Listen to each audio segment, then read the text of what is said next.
ശരിക്കും നമ്മളുടെ കൂട്ടത്തിൽ പല ആൾക്കാരും സഫർ ചെയ്യുന്ന ഒരു പ്രോബ്ലമാണ് സ്ട്രെസ് എന്ന് പറയുന്നത്. എല്ലാവരും ഒന്നുമില്ല, ബട്ട് ചില ആൾക്കാർ സ്ട്രെസ്സ് കാരണം ഭയങ്കരമായിട്ട് ബുദ്ധിമുട്ടുന്ന ആൾക്കാരുണ്ട്. ഈവൻ സ്ട്രെസ്സ് കാരണം പല അസുഖങ്ങൾ പോലും നമുക്കൊക്കെ പരിചയമില്ലാത്ത അസുഖങ്ങൾ പോലും, ലൈക്ക് IBS എന്ന് പറയുന്ന സംഭവം അധികം ഫെമിലിയർ ആയിട്ടുള്ള അസുഖമൊന്നുമല്ല.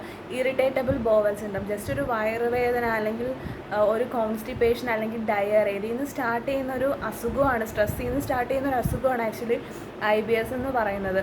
ഈവൻ കൊളോണോസ്കോപ്പി വരെ ചെയ്തിട്ടായിരിക്കാം ഇത് നമ്മൾ ഡയഗ്നോസിസ് ചെയ്യുന്നത് തന്നെ.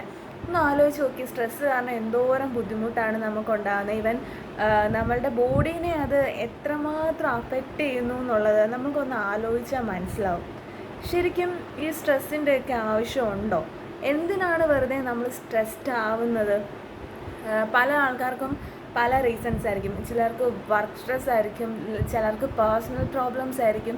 ശരിക്കും ഇങ്ങനെ പല സ്ട്രെസ്സ് കാരണം നമ്മൾ നശിപ്പിച്ചുകൊണ്ടിരിക്കുന്നത് നമ്മളുടെ ബോഡി മാത്രമാണെന്നുള്ളത് നമ്മൾ ഓർക്കുന്നില്ല.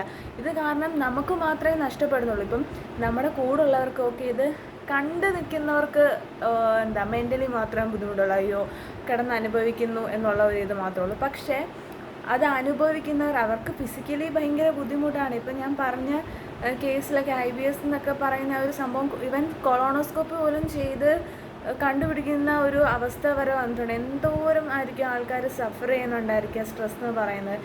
ശരിക്കും നമുക്ക് സ്ട്രെസ് ഓവർകം ചെയ്യാൻ വേണ്ടിയിട്ട് നമുക്ക് ഇന്ന് പല മെത്തേഡ്സ് ഉണ്ട്. ഈവൻ യോഗ പ്രാക്ടീസ് ചെയ്യാം, ഒരു കൗൺസിലിങ്ങിന് പോവാം, നമ്മളുടെ ലൈഫ് സ്റ്റൈൽ കുറച്ചൊക്കെ ചേഞ്ച് ചെയ്യാം.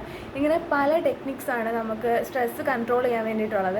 ശരിക്കും നമ്മൾ ആരും അതിനെക്കുറിച്ചൊന്നും ഓർക്കുന്നില്ല.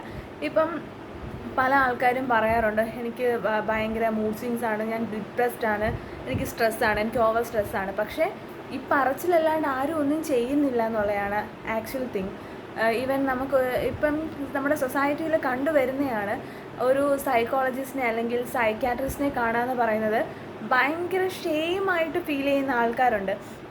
ഓക്കെ, എന്താണ് അവർക്ക് ഈ സ്ട്രെസ്സാന്ന് പറഞ്ഞാൽ അവർ ഡോക്ടറിനെ കാണാൻ പോകുന്ന ടൈമിൽ അവർക്ക് ഭ്രാന്ത അല്ലെങ്കിൽ അവന് ഭ്രാന്ത എന്ന് പറയുന്ന അവസ്ഥയിൽ വരെ ആൾക്കാരുണ്ട്, പലരും നമുക്ക് ചുറ്റുമുള്ളത്. ശരിക്കും പറഞ്ഞാൽ അവർക്കൊന്നുമല്ല നഷ്ടപ്പെടാനുള്ളത്, നമുക്ക് മാത്രമാണ് നഷ്ടപ്പെടാനുള്ളത്. നമ്മളുടെ ലൈഫാണ് നഷ്ടപ്പെടുന്നത്.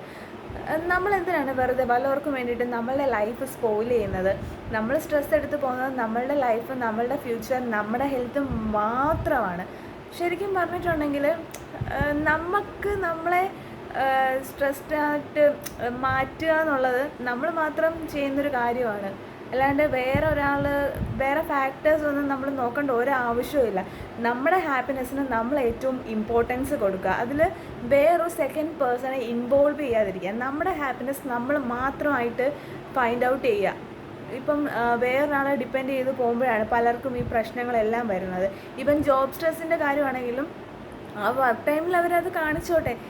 പക്ഷെ ചില ആൾക്കാരെ ഞാൻ കണ്ടിട്ടുണ്ട്, ഈവൻ അവരുടെ ആ ഒരു സ്ട്രെസ് അവർ വീട്ടിലോട്ട് കൊണ്ടുവരുന്ന ഒരു സ്റ്റൈൽ പലയിടത്തും കണ്ടിട്ടുണ്ട്. അതിൻ്റെ ആവശ്യമുണ്ടോ? അവരുടെ ആ ഒരു പ്രോബ്ലം കാരണം അവരുടെ ഫാമിലി മെമ്പേഴ്സും കൂടെ ആയിരിക്കും ഇത് സഫർ ചെയ്യുന്നത്. സ്ട്രെസ് എന്ന് പറയുന്ന സംഭവം നമുക്ക് ഭയങ്കര ദോഷം ഉണ്ടാക്കുന്ന ഒരു സംഭവമാണ്. ശരിക്കും അതിന് വേണ്ടത്ര ഇമ്പോർട്ടൻസ് ആരും കൊടുക്കുന്നില്ല, അത് അവോയ്ഡ് ചെയ്യാനുള്ള മെത്തേഡ്സ് നോക്കുന്നില്ല. ഇപ്പോൾ ഈവൻ അത് നമ്മൾക്ക് ഉണ്ട് എന്ന് അറിഞ്ഞാൽ പോലും അതെങ്ങനെ ഓവർകം ചെയ്യാമെന്ന് പോലും നമ്മൾ ആരും റിയലൈസ് ചെയ്യുന്നില്ല. സോ ഇതൊക്കെ മാറ്റേണ്ട ഒരു സമയം കഴിഞ്ഞു.